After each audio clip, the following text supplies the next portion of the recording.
Hello everyone, Charles Watts here, the Arsenal correspondent at Goal, joining you on Friday. I hope you are all well, you've enjoyed your week, and of course we have the World Cup back today to keep us entertained. 2 cracking days of football to come. Brazil versus Croatia today, Gabriel Martinelli in action, and Holland versus Argentina as well. What a game that is going to be. Cannot look at that game, think about that game without remembering that Dennis Bergkamp goal in 1998, one of my favourite ever football goals. Dennis Bergkamp, last minute against Argentina, World Cup quarter-final, I think. Last minute of extra time.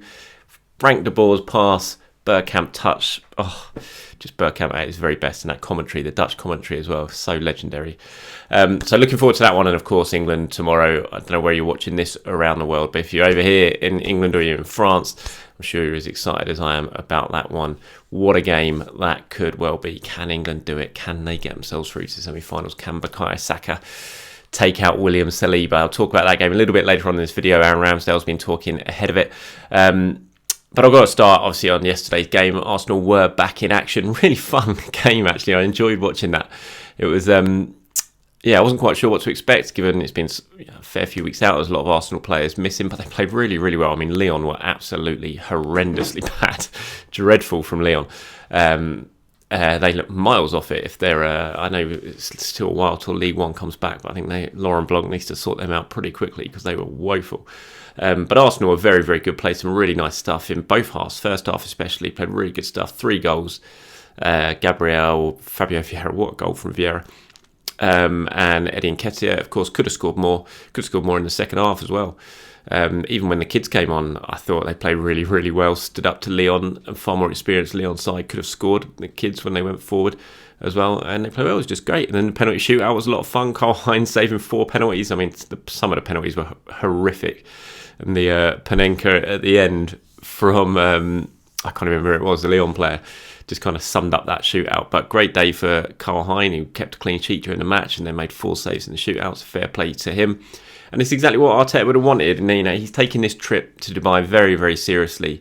He wants the players up and running in time for when the Premier League returns. He's drilling them pretty hard over there. He's making them sure that they are going to be fit and healthy and sharp. And they looked at yesterday. It didn't look like they were too rusty by any means. Some of the football they played in that first hour when the senior players were on the pitch was really, really good. They moved it well. Their passing was quick. I thought Eddie Nketiah, who, of course, there was a lot of pressure on Eddie going into this game just because of what's gone on with Gabriel Jesus. A lot of focus is on Eddie. Can he do it? Can he fill the void left by Jesus over the next couple of months? I thought he played really, really well. He took his goal well. His movement was good, caused him a lot of problems. I thought for the build-up for Vieira's goal, when you sort of watch how that move started, it started with Nketiah receiving the ball with ball to feet with his back to goal sort of in and around the halfway line. Showed good strength, good touch, laid it off, and that's how Arsenal broke and ended up scoring through Vieira.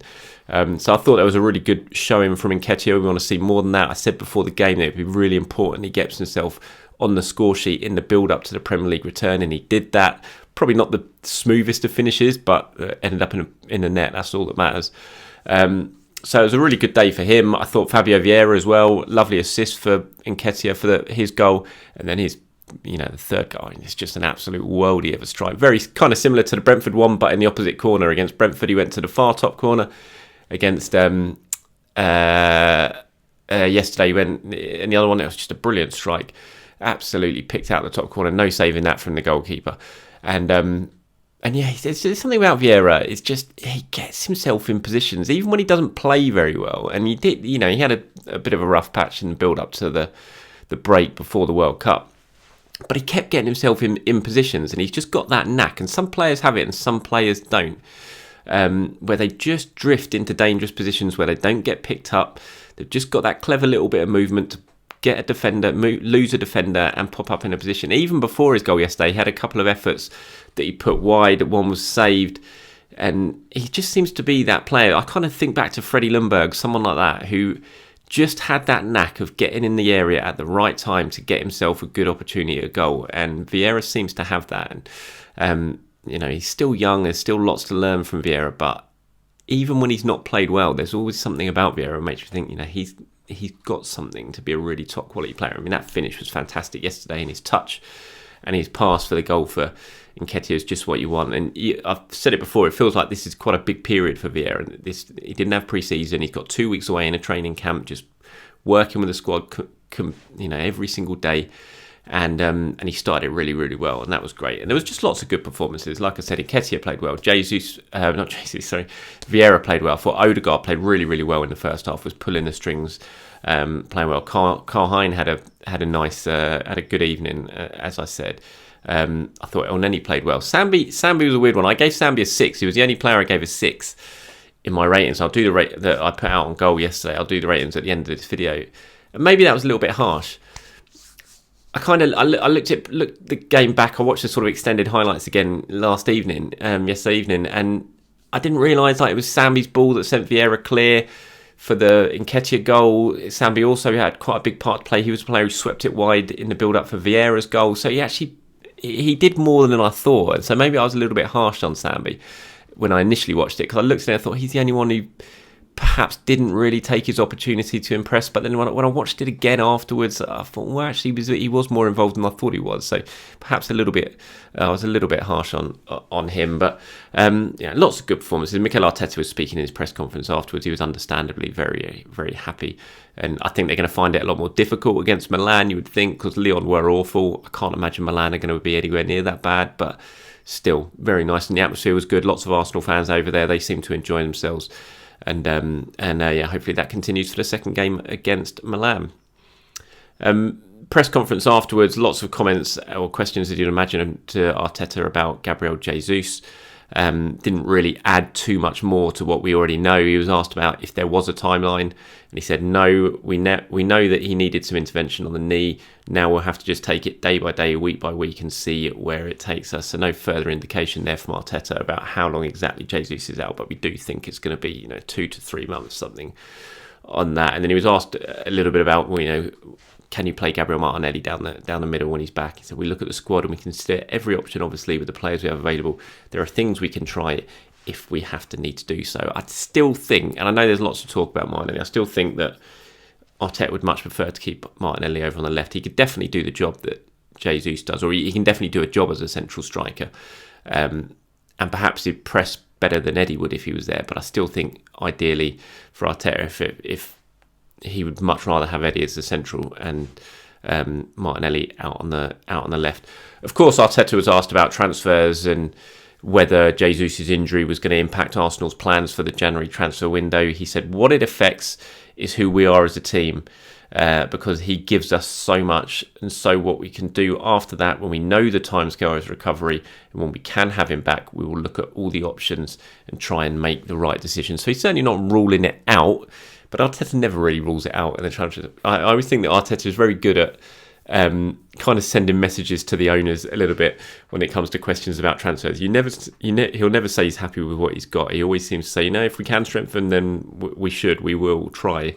And I think he always does that, Arteta. He's never one to just go, no, I'm all right, I'm happy with what we got. He always asks for more in a quite polite sort of way, but I always think in his press conferences he does send messages to the owners of, like, look, I want more.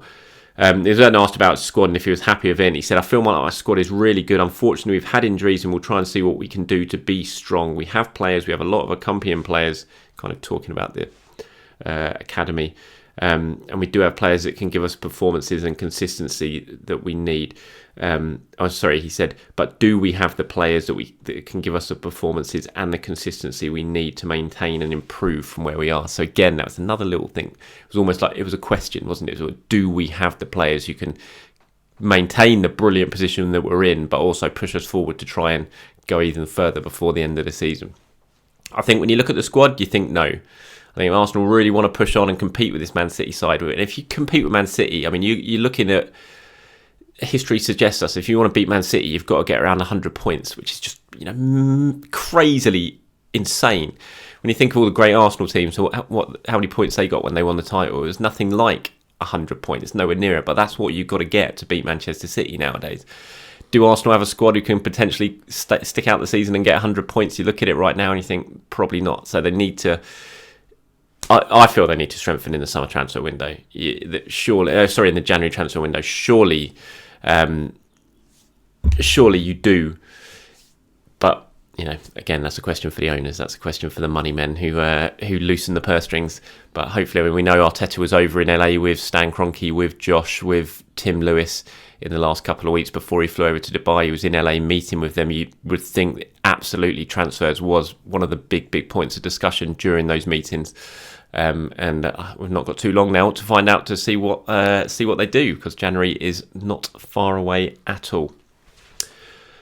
One other point from the press conference before I go on to my player ratings, he was asked about Emile Smith Rowe's recovery. Now, obviously, we haven't seen Smith Rowe, wasn't involved yesterday, wasn't on the bench. He is over in Dubai. He is training or working on the grass with the squad. I haven't seen any pictures or videos of him actually in sort of full training yet. I don't think he's reached that far, but this is what Mikel said. He said Emile has returned to training and he's in that process now after rehab, after a period where he had some real discomfort. We are giving him time. He's getting closer and closer, so hopefully in the next few weeks we'll be able to see him. So doesn't sound like he's going to be ready to be involved, certainly against Milan on Tuesday. Whether we might see him against Juventus in the friendly on the 17th back at the Emirates, we'll have to wait and see. But yeah, still positive news. Great to see him over with the squad. Okay, player ratings time. I'll just rattle through these. I did put them out on goal yesterday. I gave Karl Hein 9. I mean, how can you not? Kept a clean sheet, saved 4 penalties. Gave him 9. He was my man in the match, Karl Hein. Cedric 7, Holding 7, Gabriel 8. Gave him an extra point because he scored. Great header. Tierney 7. I gave El Neni 7. I'm going to give Sambi 7. Odegaard 8. Vieira 8. Nketiah 8. Reece Nelson 7. So that's Hein 9, Cedric 7, Holding 7, Gabriel 8, Tierney 7, El Neni and Sambi both 7, Odegaard, Vieira and Nketiah all 8, and then Nelson 7. And Karl Hein was my man of the match. Okay, before I go, just quickly on England versus France tomorrow. Aaron Ramsdale has been speaking about that game. He was asked about William Saliba and has he spoken to or been in contact with Saliba ahead of this game. He said, no, nothing. I asked Bukayo about it this morning, asked if he'd spoken to him, and he said he hasn't. That stopped me from texting him.